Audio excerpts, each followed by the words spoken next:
Football 605 here with Augustana Viking, Brandon Mohr, who's here at the Legends football camp today. Quite an event you got here today. Yeah, definitely. It's good to see a big turnout like this. We got a lot of kids here, and the energy level is really high, so I think it's going to be a fun day. You know, as a local kid, and you've been to some of the celebrity camps they've had over the years, do you remember back when you were a kid and how important this was to see not only the college players but some of these pros they have here? Oh, definitely. I think as a kid, it really brings you up when you see guys like that, guys that have had success, and gets you excited to get out and play a little bit of football.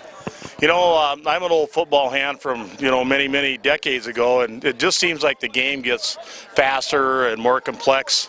Have you seen the game change during the course of your career in that direction too? Oh, definitely. I think speed is a really big thing in football today, both at high school, college, and the professional level. But definitely, I think it's adapted a lot. You come from a good football school, Washington, and they seem to keep putting out good teams year after year after year there. How do they accomplish that? I think it's just teaching fundamental football and having a lot of kids get bought in, work out during the summer, and doing the little things right, I think, is the Warrior way. You know, as you progress through the high school ranks and get into college, a lot of things change there. I remember the day I showed up and, I was the best player on my high school team, and all of a sudden I was one of the worst players on my college team to start out with. What do you say to high school players who are going to be showing up at their camps here in, 2 months to how to deal with that? I think the biggest thing is that when your strength coach sends you that workout card for the summer, you got to make sure you're in there every day and you're busting your hump for it. And then another thing is time management. Just get used to setting your own schedule, because mom and dad aren't there for you anymore, so you definitely got to be on top of things and know where you need to be and how you need to spend your time. And as a freshman, be ready to get blamed for everything that goes wrong, right? Oh, definitely.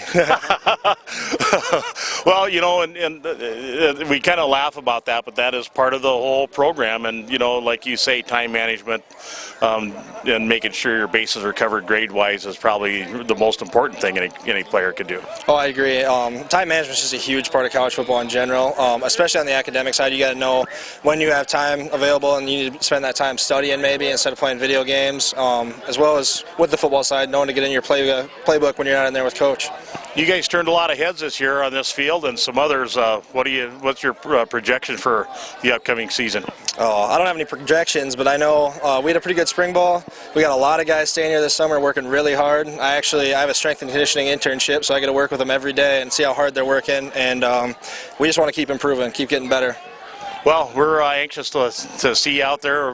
We love coming to watch Augie football, and wish you the best of luck next season. I'm going to let you get back out here and coach these kids up. Thanks a lot, Brandon. Thank you for having me.